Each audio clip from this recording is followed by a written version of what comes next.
Chuck, who we got on the line here? It's Matthew Postins. Hey, is it really? Okay, good enough. Well, then we'll put him on the APEC VIP hotline, cutting-edge training for the serious athlete, apecgo.com. Joining us now from Rattle and Hum Sports, Post and Postcards, the Tyler Morning Telegraph. Who else are you writing for these days?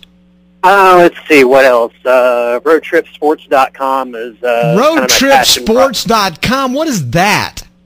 It's a site that a couple of friends of mine and I are working on that we hope to launch fully next year. That it mainly is designed to help college football fans plan road trips. I mean, I like that. Millions of fans go to college football games every year. We're going to have some content related, just to football games, but a lot of what we're going to be doing is geared toward helping college football fans plan their road trips, which places to go to, what things to see. We actually put out a yearbook this year that was more of a preview magazine, and next year our yearbook is probably going to be about 500 pages, and it's going to include every team in college football. Wow. Okay, by the way, this is Matthew Postins. How you doing, Matthew? I'm okay, and if you want my opinion on Johnny Manziel, I think he's a great player. I think if you're a voter and you're going to vote for the best player in college football, he's probably the guy you vote for. I heard the guy talking about Manti Te'o a little bit ago, and while certainly Manti has had a very trying year personally, I don't think that should diminish the fact that he's probably the best defensive player in football. He's going to win 3 or 4 of the defensive awards this year. Sure. If you're going to give a Heisman to a defensive player, he's the guy to give it to, no doubt. Okay. I still think Johnny Manziel is a hands-down best player in college football this year, though. I do, too. I just think it's it's interesting to see how it's worked. It kind of worked the way it worked with RG3 last year. It kind of happened very late in the year. Yep. RG3 had that big game against Oklahoma, and that kind of woke everybody up to what he was about. And Manziel had the game against Alabama, kind of did the same thing. So, I think Manziel will probably win it. I think it'd actually be more likely a Colin Clymer to win it just because he's a senior, and people are used to voting for seniors and juniors for that award. Okay. All right. This is a lot more fun than talking about the Cowboys. I just want to throw that out there. But being that you're here to talk about the Dallas Cowboys, what did you take away from the loss to the Washington Redskins on Thanksgiving Day? Well, I took away, pretty much what we've been talking about all year, is that this is a very inconsistent football team. They were beat up. They had a lot of guys missing up front in the offensive line. They lost Bruce Carter during that game. They got a dozen guys on injured reserve right now.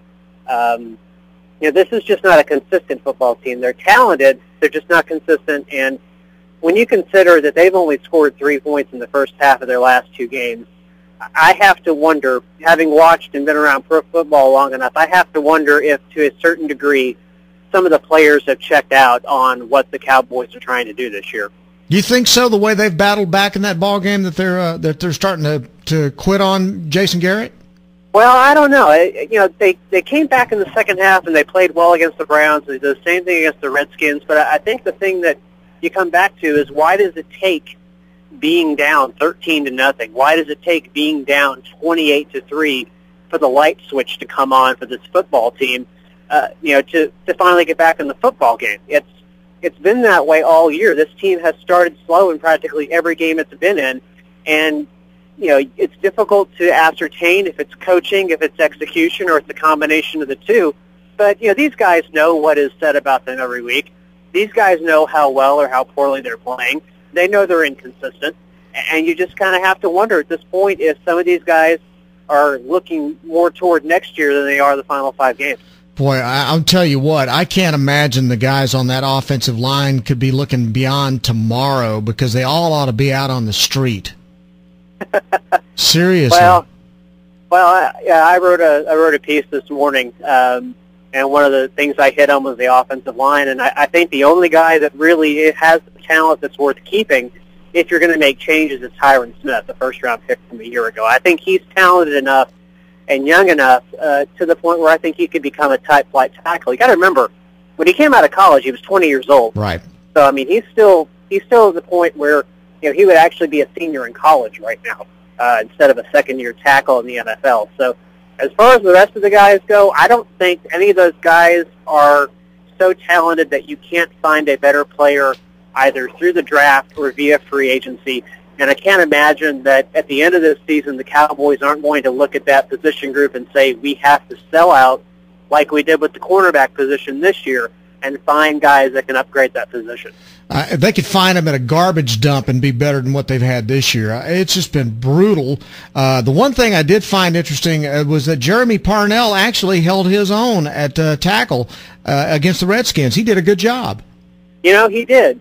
He was shaky to start with, and frankly, the whole line was shaky to start with. But once they got into that pass protection mode, especially in the second half, you could see how athletic this guy is. I actually talked to this guy about a month ago for a feature story. He's a converted basketball player. Mm-hmm. He stopped playing football in the 8th grade and concentrated on basketball. He's actually been all over the world playing basketball in high school. Played at Ole Miss on a basketball scholarship. In his senior year, Houston Nutt came and tapped him on the shoulder and said, when you're done playing basketball, you come see me. And he played a few games for Ole Miss on their defensive line. The Saints saw enough out of him at a pro day to sign him as an undrafted free agent. And that year, he got a Super Bowl ring. He was on the practice squad when the Saints won the Super Bowl. So this guy's already got a ring. I'll add part of the story to that is that Kelly Hitchcock here in Tyler was the guy that got him ready for his pro day. Yeah, he talked about that when I talked to him last month. He's one of those guys who's bounced around to a lot of different positions, bounced around to a couple of different teams, but the Cowboys think very highly of him. They think that his athleticism will eventually translate into something where he could be a competent NFL left tackle or right tackle. I think he's probably better on the right side than he is on the left-hand side.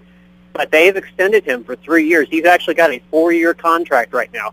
So they have committed to him as a developmental player, a guy who's supposed to be a backup right now, but he played decent against Washington. He was overmatched against Cleveland when he had to come in for Tyron Smith late in the game, but he definitely improved in the short week and showed some flashes of what the Cowboys like about him. All right, not only does Jerry Jones believe the Cowboys still have a chance to make the playoffs, now Stephen Jones says they still have a chance to make the playoffs. This team doesn't have a chance to make the playoffs, does it? Not realistically, I don't think. When you look at the conference right now, you have 5 teams with at least 7 wins. And plus you have the Giants, who now have a 2-game lead in the division. I would say right now, from a momentum standpoint, the Redskins actually have a better chance of challenging the Giants for the divisional title than the Cowboys do.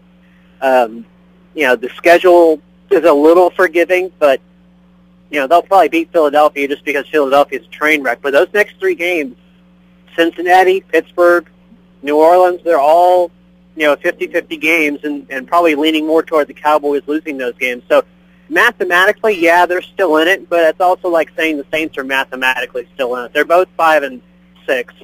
That's a hard road to hoe at this point in the season. Well, 5-6 and headed downward as opposed to 5-6 with some hope. That's a whole different deal there, Yeah. And that's the difference between the Redskins and the Cowboys right now after what happened on Thanksgiving. Redskins fans have some hope. Cowboys fans don't have as much. Absolutely. When was the last time you can recall an Eagles-Cowboys game that meant less than this game means this weekend? Wow. I think you'd have to go back to probably 1999 or 2000 when Dave Campo was the head coach and Andy Reid was just starting to cut his teeth in Philadelphia. He had just gotten Donovan McNabb. McNabb was probably a rookie or a second-year player. That's probably the last time this game meant very little in the division. This game's on Sunday night. I guess NBC just didn't feel like moving it around. Well, the Cowboys still have the big ratings. I mean, even as bad as they are, they're going to still have a good audience for it, which is astounding to me. They do. And the way they played the last 2 weeks in the second half, you're assured of at least some kind of a good game for at least one half. The Eagles are, you mentioned them being a train wreck. They're going to come into this ball game on Sunday night without Vic, without LaShawn McCoy, without Deshaun Jackson. They cut Babin today. If Dallas loses this ball game, what are the consequences? What happens? Well, immediately I would say nothing, just because at this late in the season, yeah, I can't imagine the Cowboys making any serious changes. But if they were to lose to a team like Philadelphia that's starting a rookie quarterback that's on a 7-game losing streak, that just lost to Carolina on Monday night, I really can't imagine that Jerry Jones wouldn't make major changes within the organization this offseason. I fully believe that at this point, I didn't really believe this a month ago, but I believe that if they finish under 500, I think Jason Garrett's job is in serious jeopardy. I think that also may prompt Jerry Jones to make a drastic step in hiring a new head coach and going with somebody who's more proven, like a Mike Holmgren or Sean Payton. I also think it would prompt him to look at starting to put together a backup plan for Tony Romo once Romo either his contract is up at the end of the year or try to create a backup plan at quarterback where he didn't have one when Troy Aikman retired in 2000. I think a loss to the Eagles provides Jerry the opportunity to make significant changes within the franchise. Whether he does it or not, you never know. But I think that provides him an avenue to do that. I mean, bottom line is he can bring Mike Holmgren in or he can bring in Sean Payton, but he's still the guy buying the groceries. So what changes? Well, if you look at the history with Jerry with a strong head coach, and which is to say Jimmy Johnson and Bill Parcells, right, he can live with it for a short period of time before his ego gets in the way, and he's got to be the guy. The record wins and losses with Johnson and Parcells and without them, it's really neck and neck. It's really no different. The difference is this: if you look at the history after Johnson left, the Cowboys' first losing season came 4 years after Johnson left the team. Mm-hmm. Look at the history after Parcells. Their first losing season after Parcells left was in year 4 in 2010. He'd torn down everything had been built up. So what you're seeing now is you're seeing an erosion of the talent that Bill Parcells put together. They got a little bit of a bump last year, I think, just because of the of having Garrett as the head coach and having all the quote unquote accountability and discipline, yada yada yada, which really has never really happened. But I think you're slipping into Dave Campo territory now, where if you don't do something about it now, if you don't head it off at the pass, you're going to go into a spiral with 2 or 3 years of protracted losing, and then if you're Jerry, you have no choice but to hire a guy like Mike Holmgren or a Sean Payton. The fact is, Holmgren's available now. Payton could be available in March.